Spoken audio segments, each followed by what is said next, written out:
Hey YouTube, Brian here from LCS. Thanks for stopping by the channel. And in this video, the Amazing Spider-Man number 78.BEY, B-E-Y, review. So this is kind of a side story to the Amazing Spider-Man.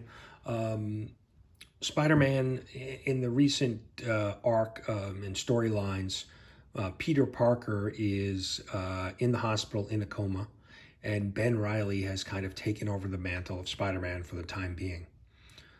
Beyond Corporation has hired Ben Reilly, and they have funded him, basically put him up in a nice apartment, given him a special Spider-Man suit, and they've acquired the rights to the Spider-Man name. And what they've also done is hired the Daughters of the Dragon. So this is Misty Knight and Colleen Wing, I should say. And I was not familiar with them prior to this storyline. I know they've been around for a while, but they were just not characters that I was familiar with. So this story really just focuses on them and gives you a little bit more information on them with the Beyond Corporation and what they were hired for. Initially, they were hired to help train Ben Reilly, Spider-Man, Ben Reilly's, as Spider-Man.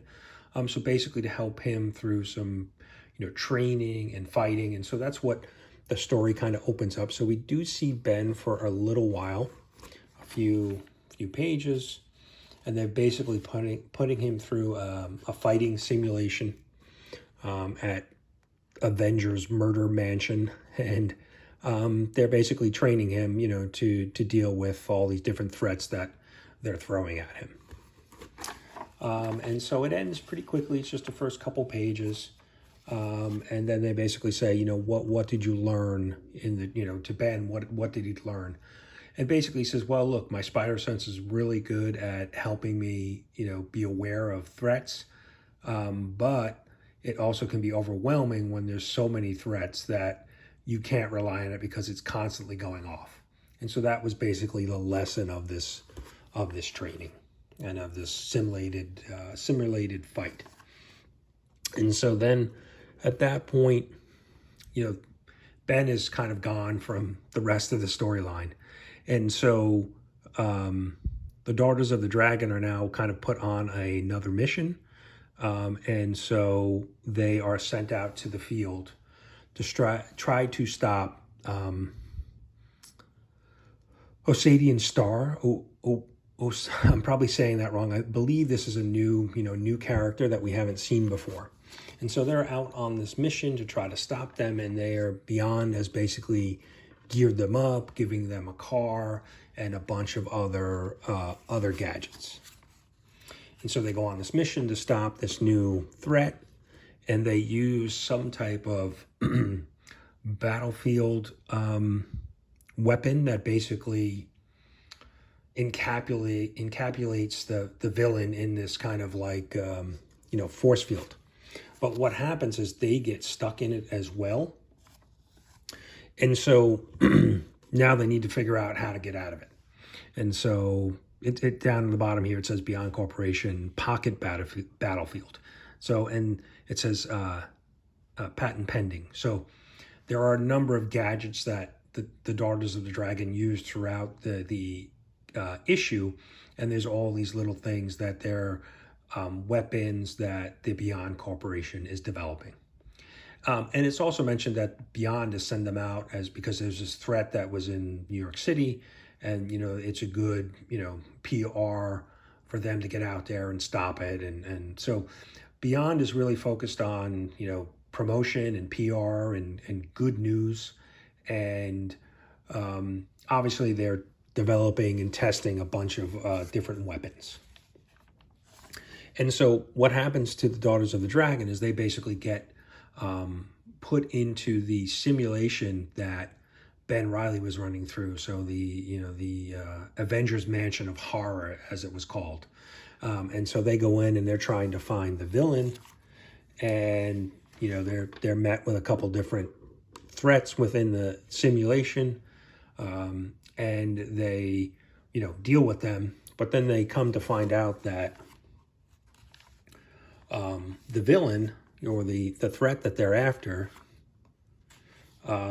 is basically the entire pocket battlefield, because he's a big source of energy, and he's basically the entire field, that they're in.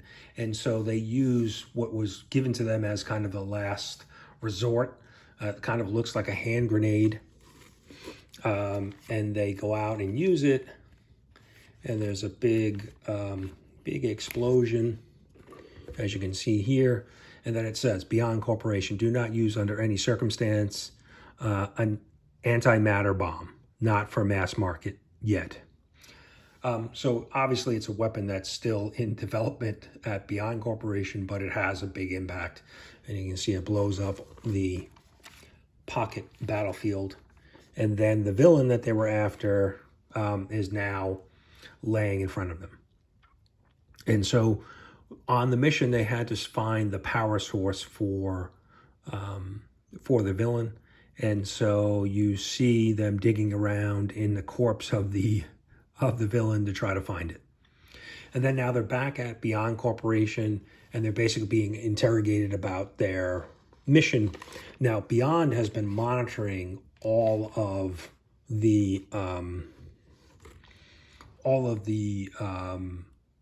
people that they sent out on missions. So Ben Reilly is constantly being monitored and recorded, and so are the Daughters of the Dragon. But what happened was when they set off the antimatter bomb, it basically disrupted all of the communication and video recording. And so it's revealed that they did find the power source, but when they get back to Beyond Corporation, they basically said they didn't find it. So they're kind of keeping it a secret. And then at the end, we see them turning it over to Monica Rambeau, and she's basically saying, I know exactly what to do with this. So Monica was introduced in the last issue of Spider-Man, Amazing Spider-Man number 77, and so she seems to be working with the Daughters of the Dragon, and on what, we don't know, but there's obviously something going on that they're kind of duping the Beyond Corporation, and Beyond Corporation doesn't know about this. So that's really it. Like I said, it really wasn't a Spider-Man story so much. I mean, Ben Reilly did appear. There's no mention of Peter Parker in this issue at all, although he's currently in the hospital in a coma. But there's no mention of him at all. There's just a little intro of Ben Reilly in the beginning. So this is really kind of a throwaway story. I did give you a little bit more background on the two characters and maybe their involvement with Beyond and what Beyond is up to. So, and that's really it. Really, like I said, it's probably more of a throwaway story than really moving the Spider-Man story forward. Although, you got a little bit more behind the scenes look at what Beyond is up to. So that's it, guys. I'm hoping, I think next issue is out next week, I believe. Amazing Spider-Man number 79. So I hope we get back to the things that are going on with Ben Reilly and with Peter Parker and move that story along. And I think there may be one or two more of these side issues coming up in the next couple months. Really not a big fan. They don't really do much. It really kind of just seems like a way to for Marvel to sell a little more books. But we'll see. Artwork in this was pretty good. I did like it.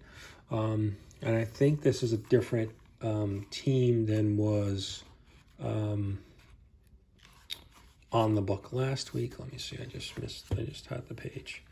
So it is Jed MacKay, writer, Carlini,